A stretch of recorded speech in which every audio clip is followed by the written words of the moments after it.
Shalom Jemaat Tuhan, pada PIK, Pembinaan Iman Kristen, pada sore hari ini kita mau bicara soal cerdik dan tulus. Mari kita berdoa. Mohon Roh Kudus urapi hambamu, sensor tuturkan sikap hambamu, dan setiap kami yang mendengarkan dan mempelajari firman Tuhan, setiap kami dibimbing oleh Roh kebenaran, yaitu Roh Kudus. Berbicara kepada kami lewat lidah hambamu, dalam nama Tuhan Yesus. Amin. Cerdik dan tulus, yang ayat masnya adalah Matius 10, ayat yang ke-16. Ya, Tuhan Yesus berkata apa? Lihat, aku mengutus kamu seperti domba ke tengah-tengah serigala. Sebab itu hendaklah kamu cerdik seperti ular dan tulus seperti merpati. Cerdik seperti ular dan tulus seperti merpati. Tuhan Yesus sering menggunakan kiasan untuk mengajarkan kepada para muridnya tentang bagaimana harus bertindak dalam pelayanan mereka. Kiasan ya, yang Tuhan Yesus sering gunakan.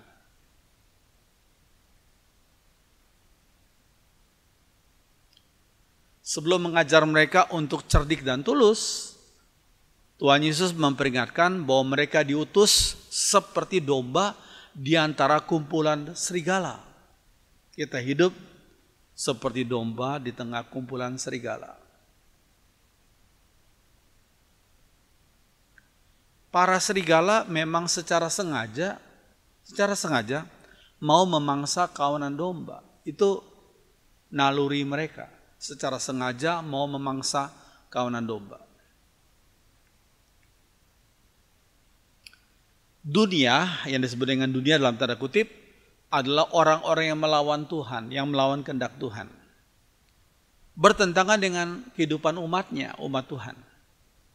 Seperti mereka sudah lebih dahulu membenci sang firman hidup. Iya, orang-orang berdosa 2000 tahun yang lalu membenci sang firman hidup, yaitu telah membunuh, telah menyalibkan Yesus Kristus, sang firman hidup itu. Yohanes 15 ayat 18, Yesus berkata apa? Jikalau dunia membenci kamu, ingatlah bahwa ia, yaitu dunia, telah lebih dahulu membenci aku daripada kamu. Ya, jadi jangan kaget kalau dunia membenci umatnya, karena terlebih dahulu dunia telah membenci Yesus dan menyalibkan Yesus di atas salib. Dalam lingkungan seperti itu, bagaimana umatnya masih bisa memajukan kerajaan Allah secara efektif? Ya, tantangan akan terjadi dan lebih banyak tantangan akan terjadi jikalau umatnya giat memajukan kerajaan Allah. Pastilah dunia akan membenci umatnya yang rajin memajukan kerajaan Allah. Yesus mengajar para muridnya agar memiliki sifat seperti Kristus dengan mengkombinasikan sikap cerdik seperti ular dan tulus seperti burung merpati. Ya, ini pengajaran daripada Yesus. Ya, muridnya agar bersikap cerdik seperti ular dan tulus seperti burung merpati. Ular itu senyap kedatangannya. Bisa bergerak ke berbagai arah dengan tubuh yang fleksibel. Itulah sifat ular. Ya, seperti yang saudara lihat dalam gambar ini. Ya. Senyap kedatangannya, bisa bergerak ke berbagai arah dengan tubuh yang fleksibel. Kejadian 3 ayat 1a dikatakan, adapun ular ialah yang paling cerdik dari segala binatang di darat yang dijadikan oleh Tuhan Allah. Paling cerdik.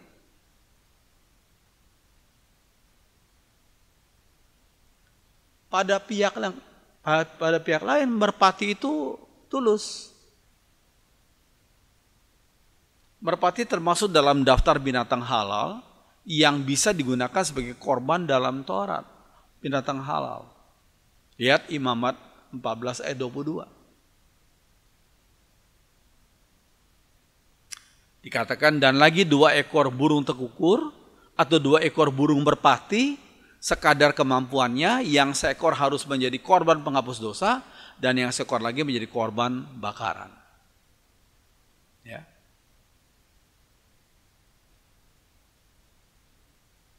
Iya. Dan merpati itu tidak berkelahi dengan yang lainnya. Merpati setia kepada pasangannya dan mengerami telurnya dengan cara bergantian, betina dan jantan. Itulah hebatnya merpati. Sampai sekarang merpati digunakan sebagai simbol damai. Simbol damai. Ya, misalnya saja kita lihat gambar ini. Nah, ini, peace on earth. Itu lambangnya burung merpati. Simbol damai. Namun kita tidak dapat menyematkan tindakan-tindakan jahat setan kepada binatang ular. Tidak bisa. Tidak bisa menyematkan tindakan-tindakan jahat setan kepada binatang ular. Binatang bukanlah makhluk yang bermoral, itu penting. Binatang bukanlah makhluk yang bermoral. Mereka tidak melakukan dosa. Binatang tidak melakukan dosa. Kelihayan adalah aset mereka, tetapi tanpa cacat moral. Itulah binatang. Lain sama manusia ya.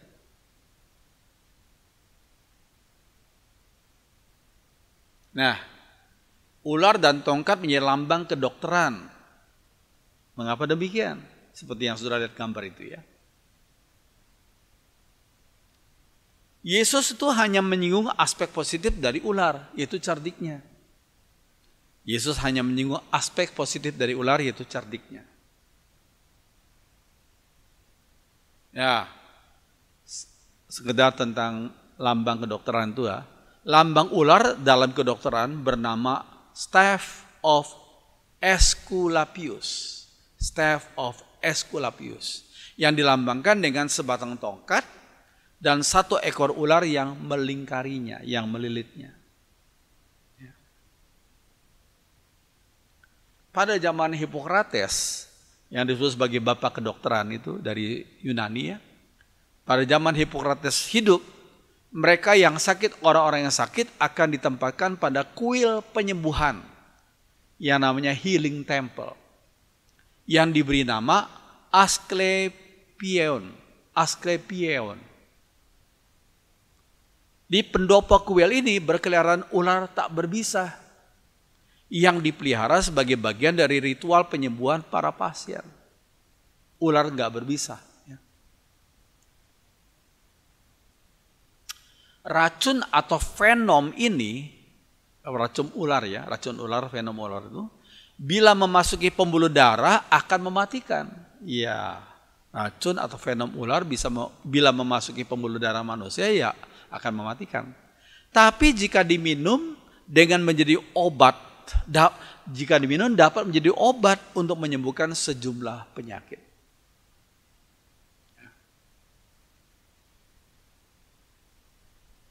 Oleh Badan Kesehatan Dunia atau WHO, melalui sidang pertamanya tahun 1948, menetapkan lambang tongkat yang dililiti oleh seekor ular dan dipatenkan sebagai lambang kesehatan melalui Badan Perdamaian Dunia, yaitu PBB. Ini latar belakangnya ya. Sudah tahu itu. Ya. Nah, ketika kita membawa Injil kepada dunia yang memusuhi, ketika umat Tuhan membawa Injil kepada dunia yang memusuhi, umatnya harus cerdik. Maksudnya cerdik di sini adalah menghindari perangkap yang dipasang untuk umatnya. Karena orang dunia yang berdosa membenci umatnya yang membawa Injil dan berusaha memasang perangkap. Sehingga kita sebagai umatnya perlu belajar untuk menghindari perangkap yang dipasang oleh mereka. Juga harus tulus, ini penting. Selain cerdik, harus tulus, yaitu melayani Tuhan tanpa salah. Itulah tulus. Melayani Tuhan tanpa salah. Hikmat tidak identik dengan ketidakjujuran. Dan tulus tidak identik dengan mudah tertipu, ini penting. Hikmat tidak identik dengan ketidakjujuran, dan tulus tidak identik dengan mudah tertipu. Ya, maksudnya umatnya harus pintar, tahu hukum, tahu taktik yang biasa dilakukan oleh orang-orang jahat, dan kita dapat menghindar dari kejahatan mereka. Ya, kita harus pintar, tahu hukum, tahu taktik yang biasa dilakukan oleh orang-orang jahat, dan kita dapat menghindar dari kejahatan mereka. Tapi kita harus juga tulus, maksudnya tidak boleh berniat jahat kepada orang lain. Tidak boleh berniat jahat kepada orang lain. Roma 12 ayat 17 berkata apa? Rasul Paulus menuliskan, janganlah membalas kejahatan yang kejahatan. Lakukanlah apa yang baik bagi semua orang. Janganlah membalas kejahatan yang kejahatan. Lakukanlah apa yang baik bagi semua orang. Kecerdasan Tuhan dalam mengajar luar biasa. Beliau memakai metode yang tepat. Matius 13 ayat 13. Itulah sebabnya, kata Yesus, aku berkata dalam perumpamaan kepada mereka. Karena sekalipun melihat, mereka tidak melihat. Dan sekalipun mendengar, mereka tidak mendengar dan tidak mengerti.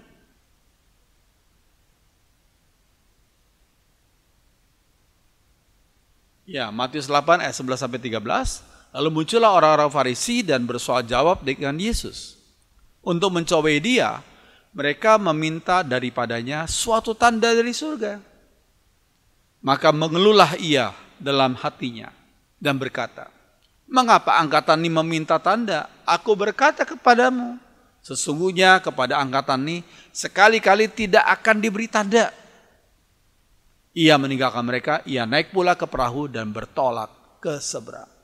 Itulah sikap kebijakan dari Yesus, sang hikmat itu. Nah, ini bagus, saya kutip salah satu bagian dalam bahasa Inggris ya. For the unbelievers, untuk orang-orang gak percaya, bagi orang-orang gak percaya, no signs are enough, gak ada tanda yang cukup. Jadi kalau orang-orang tidak percaya diberikan tanda yang sebanyak mungkin juga nggak cukup, karena hati mereka juga sudah bilang pokoknya aku nggak percaya, Itu for the unbelievers. Tapi for the believers, untuk orang-orang percaya, not a sign is needed. Tidak dibutuhkan lagi satu tanda.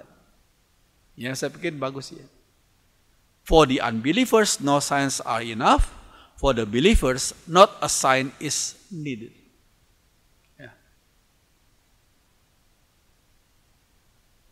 Ya, tapi jika diberi pertanyaan, Yesus menjawab mereka. Markus 12 ayat 13 sampai 14. Kemudian disuruh beberapa orang Farisi dan Herodian kepada Yesus untuk menjerat dia dengan suatu pertanyaan. Orang-orang itu datang dan berkata kepadanya, Guru, kami tahu engkau adalah seorang yang jujur dan engkau tidak takut kepada siapapun juga. Sebab engkau tidak mencari muka, melainkan dengan jujur mengajar jalan Allah dengan segala kejujuran. Apakah diperbolehkan membayar pajak kepada Kaisar atau tidak? Haruskah kami bayar atau tidak? Tuhan Yesus menjawabnya. Ya, jika diberi pertanyaan, Yesus menjawab mereka.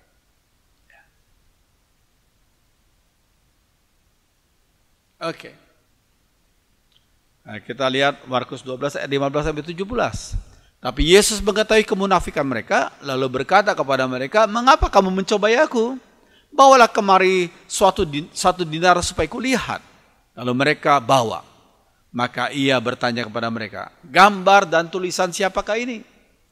Jawab mereka, gambar dan tulisan Kaisar. Lalu kata Yesus kepada mereka, berikanlah kepada Kaisar apa yang wajib kamu berikan kepada Kaisar. Dan kepada Allah apa yang wajib kamu berikan kepada Allah. Dan dikatakan mereka sangat heran mendengar dia. Sebab Tuhan Yesus itu tulus dan cerdik. Tulus dan cerdik. Ya. Oke. Yesus menyatakan ketulusannya dengan cara hidup tanpa cacat dan tanpa cela. Gak ada motivasi yang egois, gak ada motivasi yang tidak benar. Yesus menyatakan ketulusannya.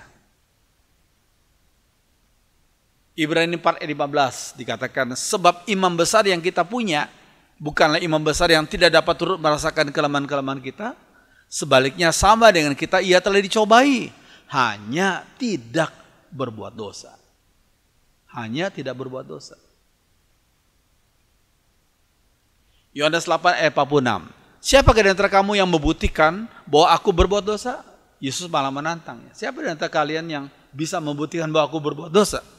Apabila aku mengatakan kebenaran, mengapakah kamu tidak percaya kepadaku? Kalau kita manusia mengucapkan seperti tadi, wah pasti orang-orang di depan kita akan berkata, barusan aja kamu bohong, barusan aja kamu berkata yang tidak benar misalnya, atau bertindak yang tidak benar. Tapi Yesus berani menantang mereka. Siapakah di antara kamu yang membuktikan bahwa aku berbuat dosa? Apabila aku mengatakan kebenaran, mengapa kamu tidak percaya kepadaku? Yohanes 18 ayat 23. Ia jawab Yesus kepadanya, jikalau kataku itu salah, jikalau perkataanku itu salah, tunjukkanlah salahnya. Ya, Yesus menantang demikian. Tapi jikalau perkataanku itu benar, mengapakah engkau menampar aku? Jadi Yesus tuh menantang manusia, orang-orang yang mau menganiaya dia. Ayo, tunjukkanlah kesalahanku. Ya, tapi kalau aku tidak salah, mengapa engkau mau melakukan hal yang tidak baik kepadaku? Ya, itulah kecenderungan manusia yang berdosa. Ya. Ya, 3 kali Hakim Pilatus menyatakan bahwa dia tidak mendapati kesalahan pada diri Tuhan Yesus. Pilatus itu ahli hukum. Ya, 3 kali Hakim Pilatus menyatakan bahwa dia tidak mendapati kesalahan pada diri Tuhan Yesus. Yohanes 18 ayat 38b. Sesudah mengatakan demikian, keluarlah Pilatus lagi mendapatkan orang-orang Yahudi dan berkata kepada mereka, aku tidak mendapati kesalahan apapun padanya. Aku tidak mendapati kesalahan apapun padanya. Yohanes 19 ayat 4. Pilatus keluar lagi dan berkata kepada mereka, lihatlah, aku membawa dia keluar kepada kamu, supaya kamu tahu bahwa aku tidak mendapati kesalahan apapun padanya.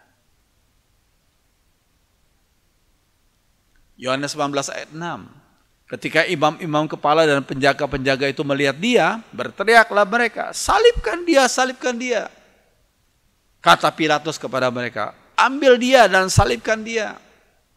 Sebab aku tidak mendapati kesalahan apapun padanya.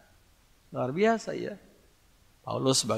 Pilatus sebagai ahli hukum, dia berkata 3 kali bahwa dia tidak mendapati kesalahan apapun dalam diri Tuhan Yesus.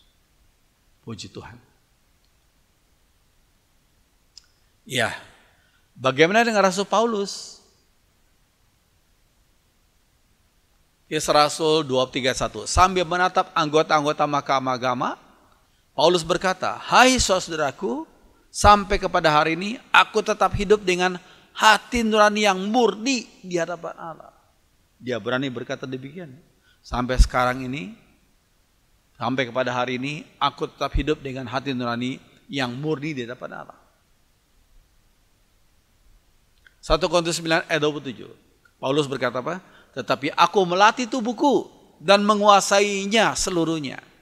Supaya sesudah memberitakan Injil kepada orang lain, jangan aku sendiri ditolak.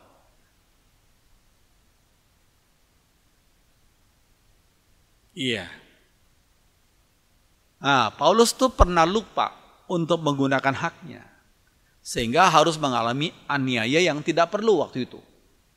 Lihat Kisah Rasul 16. Ayat 22 dan 20 sampai 24.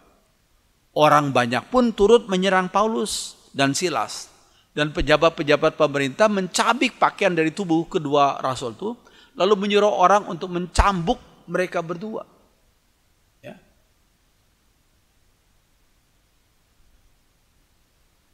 Setelah mereka dicambuk dengan hebat, mereka dimasukkan ke dalam penjara.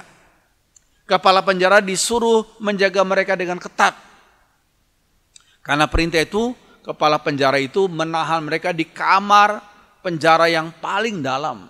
Wah, maximum security ya, keamanannya maksimum. Dan membelenggu kaki mereka pada balok, dipasung. Ya, itu yang terjadi dalam diri Rasul Paulus dan Silas. Kisah Rasul 16.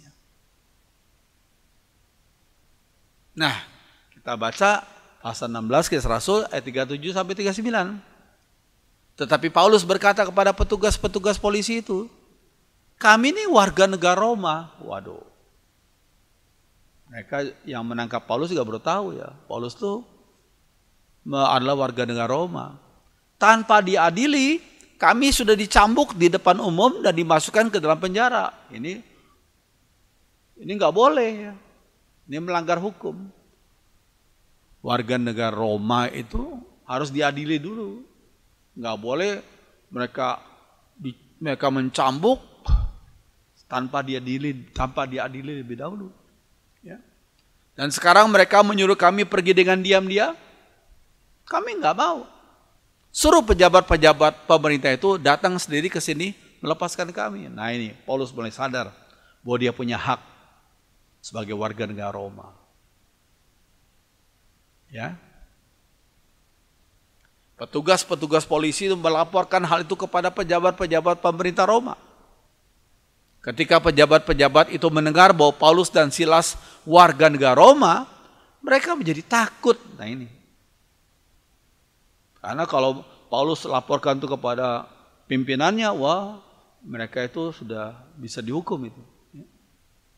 Lalu mereka pergi minta maaf kepada Paulus dan Silas. Kemudian mengantar mereka berdua keluar dari penjara serta meminta supaya mereka pergi dari kota itu. Ini bukan berarti Paulus dan Silas gila hormat, bukan. Tapi ini untuk kepentingan PI, ya, supaya orang-orang tidak sembarangan bersikap terhadap Paulus dan Silas. Supaya untuk PI dapat disampaikan dengan lancar gitu ya. Iya. Pada waktu kemudian Paulus nggak lupa lagi untuk mengatakan bahwa dia ini warga negara Roma, sehingga dia nggak boleh diperlakukan secara sembarangan. Ya. Ya, kita lihat waktu kemudian Paulus nggak lupa. Ya. Kisah Rasul 22. 25, 28 sampai 29. Tapi waktu Paulus sudah diikat untuk dicambuk, nah ini kira-kira kejadian hampir sama ya yang mungkin terjadi. Paulus berkata kepada perwira yang berdiri di situ, apakah diperbolehkan mencambuk seorang warga kerajaan Roma sebelum ia diadili? Nah ini, Paulus lebih bijak ya. Komandan itu berkata pula, saya menjadi warga negara Roma dengan membayar banyak sekali. Ya komandan tuh pakai uang, bayar banyak sekali ya, untuk jadi warga negara Roma. Paulus menjawab, tapi saya lahir sebagai warga negara Roma, bukan seperti kamu yang bayar uang banyak. Aku lahir sebagai warga negara Roma. Saat itu juga anggota-anggota tentara yang mau memeriksa Paulus itu mundur. Dan komandan itu pun menjadi takut karena ia sudah memborgol Paulus, padahal Paulus warga negara Roma. Ini kebijaksanaan, ini kecerdikan Paulus. Kecerdikan dan ketulusan.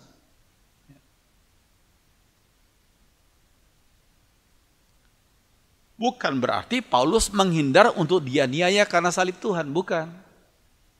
Tapi ia menolak untuk dianiaya dan dihukum mati sebelum waktu yang ditentukan Tuhan. Nggak mau dia. Ya kalau sudah waktunya Tuhan ya dia nggak bisa menolak, dia nggak bisa lari. Ya, tapi dia tidak mau diperlakukan sewenang-wenang sebelum waktu yang ditentukan Tuhan. Ya. Tuhan Yesus juga bersikap demikian.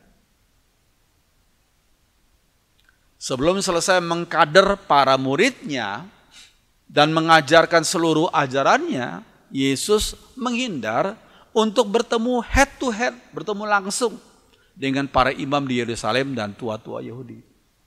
Tapi setelah dia selesai mengkadar para muridnya, dia selesai mengajar seluruh ajarannya, baru dia siap menghadapi langsung para imam di Yerusalem dan tua-tua Yahudi. Lukas 8 ayat 56. Dan takjublah orang tua anak itu, tapi Yesus melarang mereka memberitahukan kepada siapapun juga apa yang terjadi itu. Jadi Yesus tuh sadar bahwa dia belum selesai pengajarannya. Masih belum selesai, sehingga dia tidak izinkan kalau orang tua dari anak tuh gembar-gembor, akhirnya membuat orang-orang tua-tua Yahudi jadi marah dan cepat-cepat menangkap Yesus. Padahal Yesus belum selesai menyampaikan ajarannya. Sehingga Yesus dalam Lukas 8 ini demi strategi, ya, Yesus melarang mereka memberitahukan kepada siapapun juga apa yang terjadi itu. Ya. Oke. Namun setelah genap waktunya, Yesus berani ke Yerusalem, menyucikan bait Allah dari penyalahgunaan para imam, menegur para ahli Taurat dan Farisi secara keras sekali. Matius 23 ya. Setelah genap waktunya.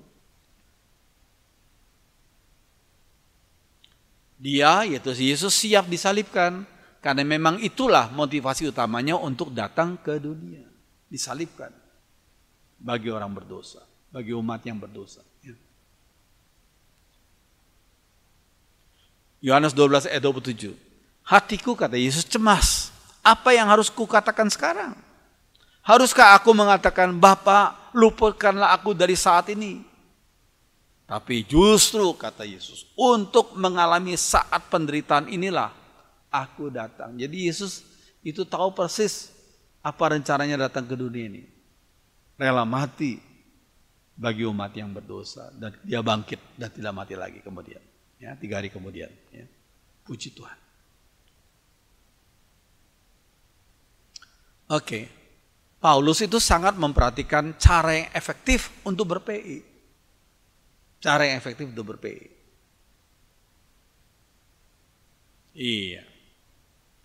Kisah Rasul 17 ayat 22 sampai 24. Paulus pergi berdiri di atas Areopagus seperti gambar itu ya, Areopagus. Dan berkata, hai orang-orang Athena, aku lihat bahwa dalam segala hal kamu sangat beribadah kepada dewa-dewa. Sebab ketika aku berjalan-jalan di kotamu dan melihat-lihat barang-barang pujaanmu, aku menjumpai juga sebuah mezbah yang dengan tulisan kepada Allah yang tidak dikenal. Apa yang kamu sembah tanpa mengenalnya, itulah yang kuberitakan kepada kamu. Nah ini, ya Paulus diberi hikmat bagaimana caranya menyampaikan Injil Tuhan ya. Padahal mereka orang-orang Yunani waktu itu menyembah banyak dewa.